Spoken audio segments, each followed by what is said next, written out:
नमस्कार। इस वीडियो में हम बात करेंगे ICRP FNSW यानी स्वास्थ्य सखी के बारे में।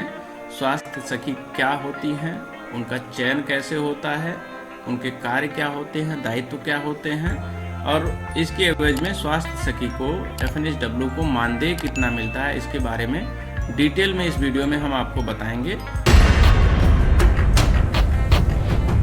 क्योंकि पिछले हफ्ते हमने आपसे पूछा था कि FNSW के बारे में आप लोग जानना चाहते हैं, तो कमेंट बॉक्स में कमेंट करके बताइए कि इसके बारे में आपको जानकारी है या जानना चाहते हैं। तो ज़्यादातर लोगों ने कमेंट किया कि वीडियो के माध्यम से हमें बता दिया जाए तो डाउट्स ज़्यादा क्लियर हो पाएंगे, इसलिए हम ये वीडियो आपको अपलोड करके दे रहे हैं। अगर आप चैनल से अभी जुड़े नहीं हैं तो जुड़ जाइए सब्सक्राइब करके, और इस वीडियो को अन्य लोगों तक भी शेयर कर दीजिए ताकि आपके विकासखंड में जब भी यह वैकेंसी आए तो आपको इस बारे में FNSW के बारे में पूरी जानकारी हो सके। FNSW का पूरा नाम होता है फूड न्यूट्रिशन हेल्थ और वॉश, यानी खाद्य, पोषण, स्वास्थ्य और स्वच्छता के बारे में ये एक कैडर होता है जो इन 4 चीज़ों पे समूह की दीदियों के उनको प्रशिक्षित करते हैं।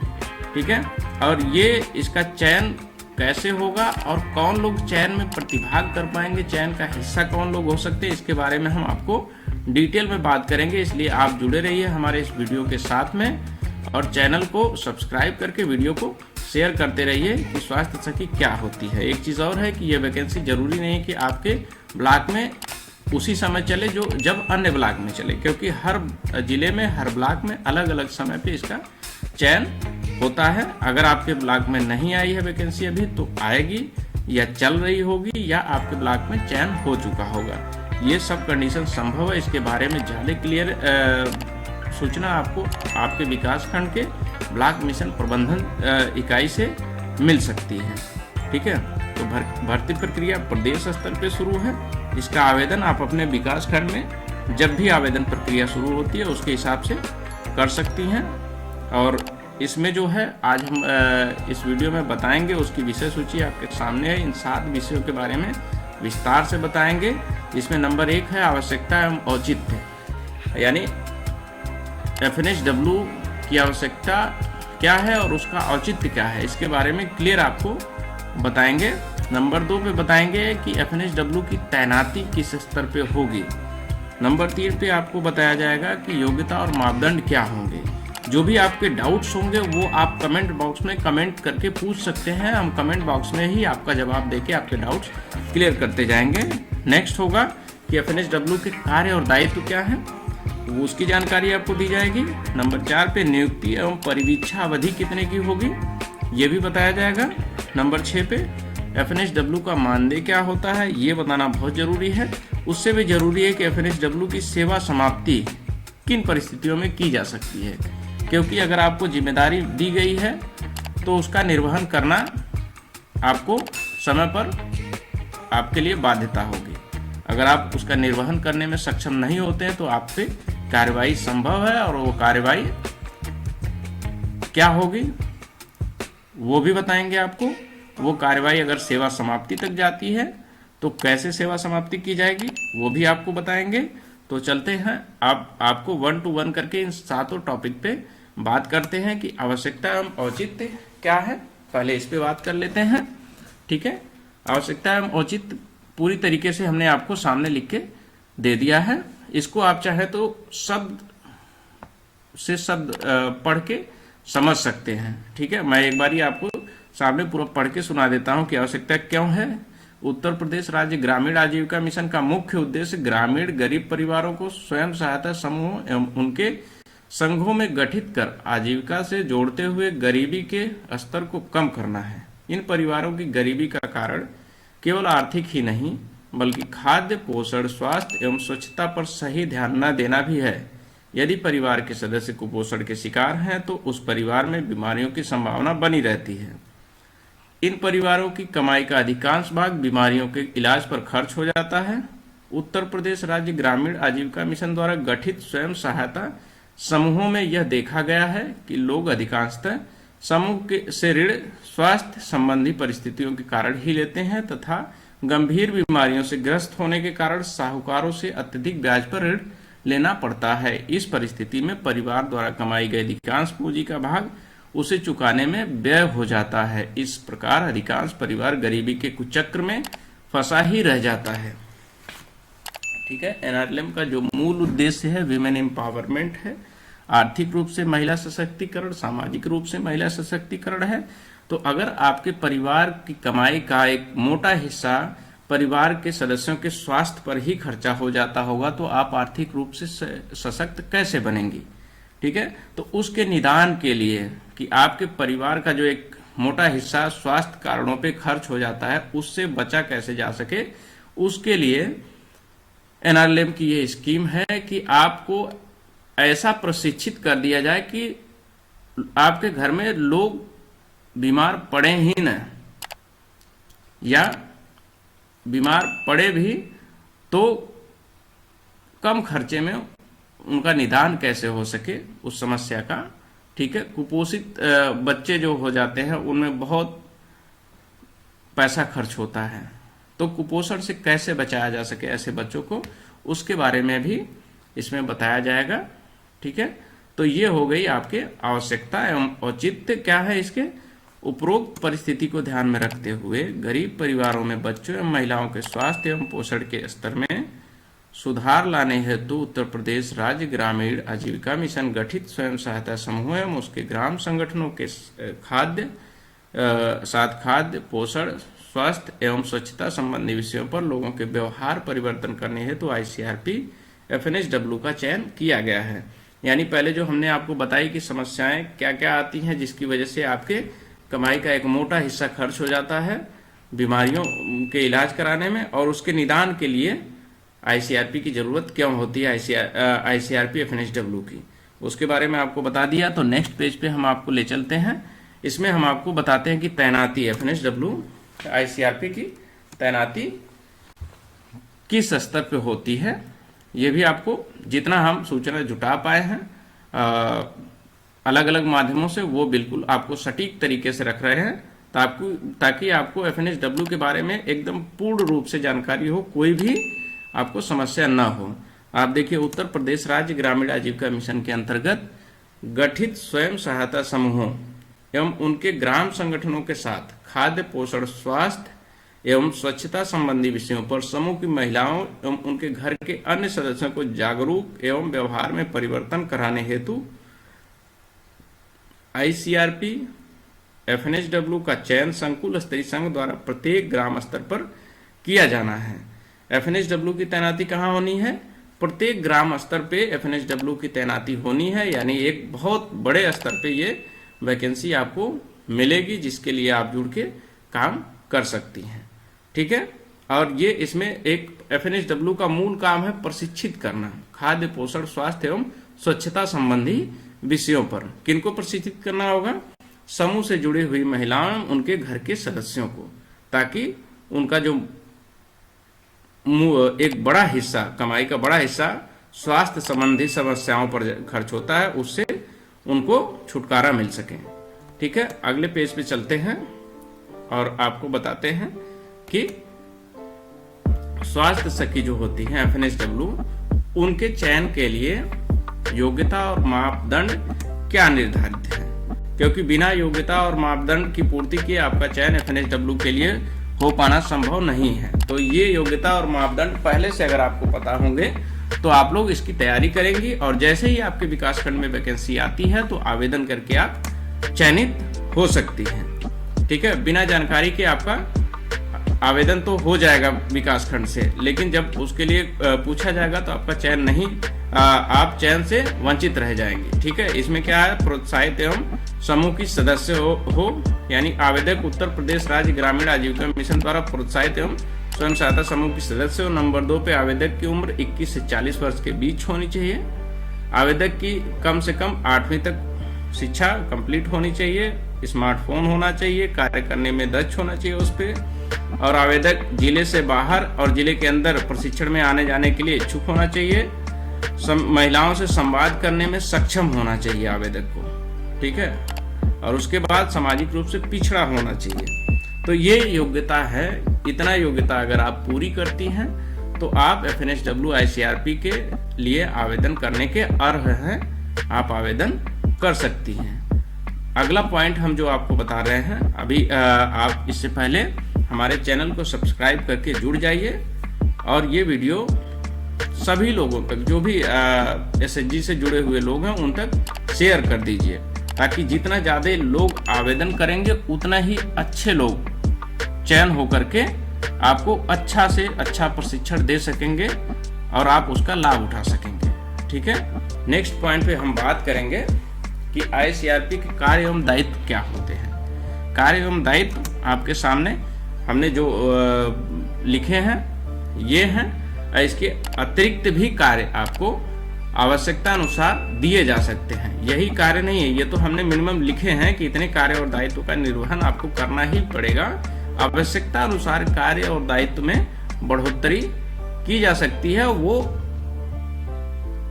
UPSRLM की जो पॉलिसीज बनती है उसके हिसाब से निर्धारित होते रहते हैं। अभी तक जो है इतने कार्य और दायित्व हमें जो मिले हैं वो हमने आपके सामने रख दिए हैं। इसको भी हम पढ़ के आपको सुना देते हैं कि अपने निर्धारित ग्राम में गठित सभी स्वयं सहायता समूह एवं उनके परिवारों में खाद्य, पोषण, स्वास्थ्य और स्वच्छता संबंधी मुद्दों पर जानकारी देना व जागरूकता करना। ये हमने पहले भी बताया था कि जागरूकता लाना है।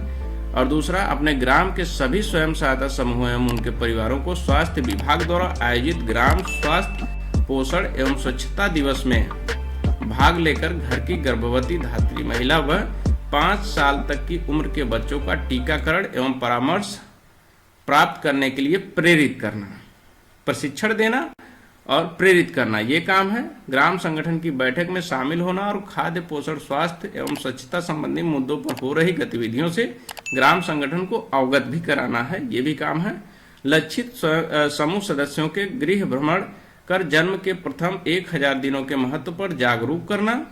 नेक्स्ट है समेकित बाल विकास परियोजना। ICDS ऑफिस है जो वहाँ पे आंगनवाड़ी केंद्र पर आयोजित होने वाले अन्नप्राशन दिवस, ममता दिवस, गोद भराई दिवस जैसी गतिविधियों की जानकारी ग्राम संगठन के सभी समूह की महिलाओं को प्रदान करना तथा उनके परिवार के सदस्यों को उन दिवस में प्रतिभाग कराना। तो ये जो है मूल कार्य FNSW ICRP के होते हैं और इनका ही निर्वहन करना आपको पड़ेगा। इसके बाद जैसे ही कोई पॉलिसी में परिवर्तन होता है तो वो आपके विकास खंड से बताते रहेंगे आपके ब्लॉक मिशन प्रबंधक लोग, और उसके हिसाब से आपके कार्य और दायित्व परिवर्तित होते रहेंगे। ठीक है, तो अगले पेज पे हम आपको ले चलते हैं। अगला कार्य और दायित्व क्या होगा वो आपको बताते हैं कि FNSW के ये 5 कार्य और दायित्व हमने बता ही दिया है। नंबर 6 पे ग्राम संगठन स्तर पर सरकार द्वारा पूरा डिटेल हमने लिख दिया है कि अगर आपको ऑडियो में समझ में ना आए तो आप वीडियो में पढ़ सकते हैं, देख सकते हैं, सुन सकते हैं। ठीक है, ताकि एक भी डाउट्स आपका FNSW ICRP के संबंध में बाकी ना रहे। फिर भी अगर आपका कोई डाउट रह जाता है तो आप हमें कमेंट बॉक्स में पूछ करके उस डाउट को क्लियर कर सकते हैं। आपके कमेंट का जवाब हम कमेंट बॉक्स में दे करके आपके डाउट्स को क्लियर कर देंगे। अगर आप अभी भी नहीं जुड़े हैं चैनल से तो सब्सक्राइब करके जुड़ जाइए और समूह से जुड़े सभी सदस्यों तक ये वीडियो शेयर कर दीजिए। नंबर 6 पे जो है ग्राम स्तर पर सरकार द्वारा चिन्हित कार्यकर्ताओं, आशा, आंगनवाड़ी, ANM की ग्राम संगठनों की बैठक में सहभागिता कराना, ये कार्य होगा। नंबर 7, समय समय पर सरकार द्वारा आयोजित खाद्य, पोषण, स्वास्थ्य और स्वच्छता संबंधी अभियानों में सहभाग कराना होगा। ठीक है। नंबर 8, अपने क्षेत्र के सभी ग्राम संगठनों की सभी सामाजिक उप कार्य समिति के सदस्यों की खाद्य, पोषण, स्वास्थ्य और स्वच्छता संबंधी मुद्दों पर कार्य करने के लिए उनका क्षमता वर्धन करना होगा। ठीक है। नंबर 9, समूह की महिलाओं को मातृत्व पोषण पर जागरूक कर पोषण वाटिका से उत्पादित सब्जियों एवं फलों का उपभोग करने के लिए प्रेरित करना होगा। यह भी कार्य होगा FNSW ICRP का। नंबर 10, समूह की पात्र महिलाओं का PMJAY योजना से जोड़ना होगा। कैसे जोड़ा जाएगा ये आपको आपके विकास खंड से पता लग जाएगा। कृषि के सहयोग से ग्राम स्तर के समूह के समस्त सदस्यों को पोषण वाटिका हेतु प्रेरित करना होगा। टेक होम राशन वितरण के कार्य में आंगनवाड़ी कार्यकर्ताओं के साथ समन्वय स्थापित करना, बेहतर खाद्य, स्वास्थ्य पोषण व स्वच्छता के परिणामों के लिए समुदाय के बीच FNSW संबंधित उद्यमों और उत्पादों को बढ़ावा देने हेतु CRP एंटरप्राइज प्रमोशन के साथ समन्वय स्थापित करना होगा। नंबर 14 पे है ऑनलाइन पोर्टल पर अपना मासिक प्रतिवेदन जमा करना होगा, यानी जो भी आप अपने कार्य करेंगी उसका मासिक प्रतिवेदन रिपोर्ट भी आपको ऑनलाइन पोर्टल पे जमा करना होगा, ताकि आपने पूरे महीने भर में क्या कार्य किया है वो पोर्टल पे दर्ज हो सके, जिसकी सापेक्ष आपका मानदेय बनेगा। अगले पेज पे चलते हैं, बात करते हैं कि FNSW ICRP की नियुक्ति और परिवीक्षा अवधि क्या होगी। ठीक है, नियुक्ति और परिवीक्षा अवधि क्या होती है कि अगर आपने आवेदन कर दिया है तो उसके बाद नियुक्ति होगी। नियुक्ति कैसे होगी और नियुक्ति हो भी गई है तो परिवीक्षा अवधि क्या होगी वो आपको जानना बहुत जरूरी होता है। ठीक है, इसमें देखिए नियुक्ति और परिवीक्षा अवधि में दिया गया है डिटेल पूरी तरीके से कि नंबर 1, ICRP FNSW के रूप में चयनित महिला को 7 दिवसीय प्रशिक्षण कराकर उसे संबंधित CLF में तैनात किया जाएगा। जब आपका चयन हो गया है तो आपका 7 दिन का प्रशिक्षण करा के चयनित CLF में तैनात किया जाएगा। 3 महीने की परिवीक्षा अवधि पे आप काम करेंगी। 3 महीने के पश्चात कार्य का मॉड्यूल CLF द्वारा किया जाएगा। अगर उसका कार्य संतोषजनक पाए जाने पर ICRP FNSW की सेवा को अग्रेतर बढ़ाया जाने हेतु अनुमोदित किया जाएगा, और कार्य नहीं सही है तो फिर वहीं से समाप्त कर दिया जाएगा। CLF ICRP FNSW को 5 वर्ष हेतु चयनित करेगी। 5 वर्ष बाद CLF ICRP FNSW द्वारा किए गए कार्यों के मूल्यांकन के आधार पर आवश्यकता अनुसार ICRP के सेवाओं का नवीनीकरण कर सकती है।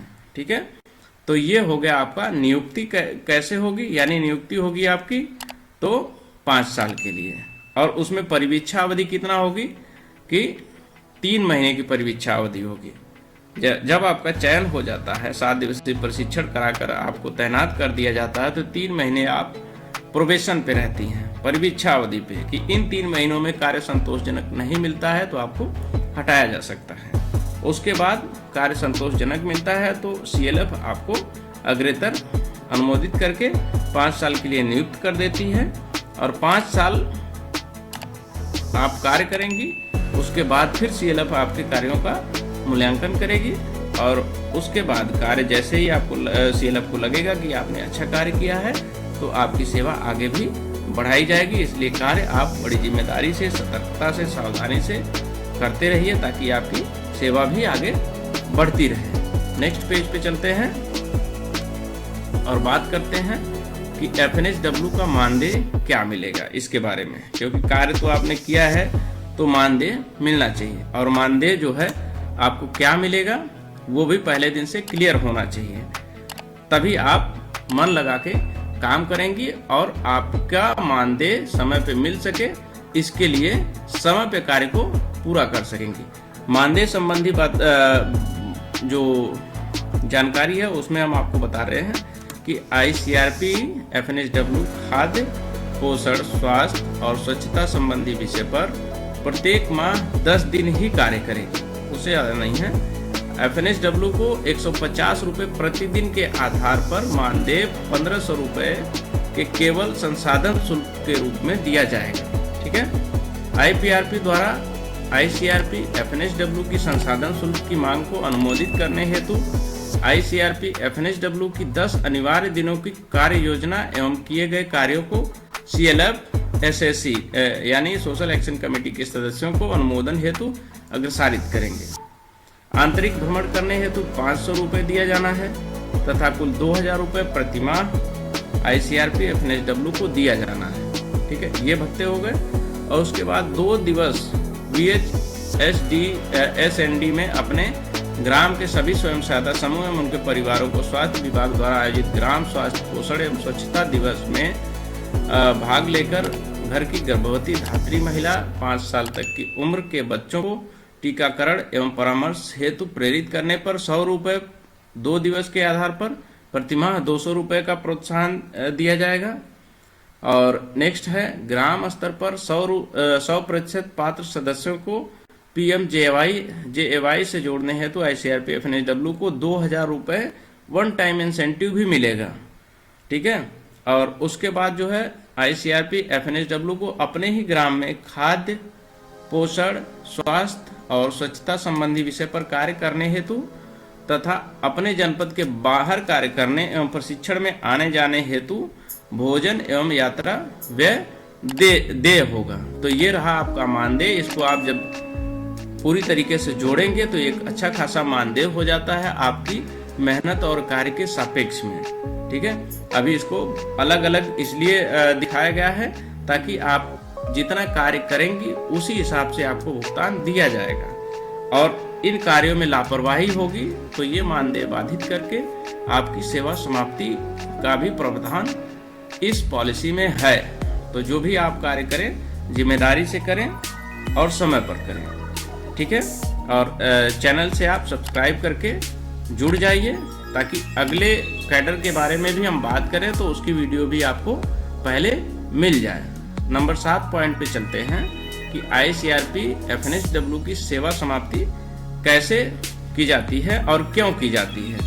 इसमें आपको 3 पॉइंट हमने इकट्ठे किए हैं, उसके बारे में बता रहे हैं, और इसके बाद भी जो प्रोविजन है वो आपको आपके ब्लॉक मिशन प्रबंधन इकाई से क्लियर कट मिल जाएंगे। ठीक है, उसके बारे में आप ब्लॉक मिशन प्रबंधन इकाई से कोई भी अपडेट आता है अपडेशन तो आप जानकारी ले सकती हैं। अभी हम नंबर 1 पे बात करते हैं FNSW के समीक्षा के दौरान अगर किसी ICRP FNSW का कार्य संतोषजनक नहीं पाया जाता है तो CLF संबंधित ICRP FNSW को उसके कार्य को सुधारने हेतु 1 माह की नोटिस देगा। नोटिस मिलेगा। उसके बाद यदि 1 माह के बाद भी ICRP FNSW के कार्य में सुधार नहीं होता है तो CLF ICRP FNSW की सेवा समाप्त कर सकती है। नोटिस मिला, नहीं सुधार होगा तो सेवा समाप्त होगी।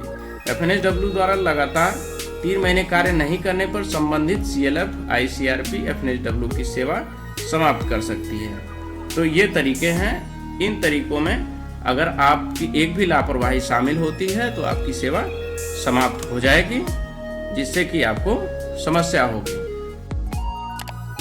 अब आपका FNSW से संबंधित जो वीडियो था वो पूरा हो गया है और पूरी डिटेल में हमने आपको इस वीडियो में बता दिया है। पूरा वीडियो आपने देखा है तो आपको हम धन्यवाद देते हैं, और ये वीडियो आप शेयर कर दीजिए ताकि अन्य लोग भी FNSW ICRP के बारे में जानकारी ले सकें। हमारा चैनल है @प्रदीप BS कुमार। आप इसको YouTube में सर्च करेंगे, हमने लिंक दे रखा है यहाँ पे। ठीक है, ये स्पेलिंग आप टाइप करेंगे तो हमारा चैनल मिल जाएगा और आप इसको सब्सक्राइब करके जुड़ जाएंगे। धन्यवाद।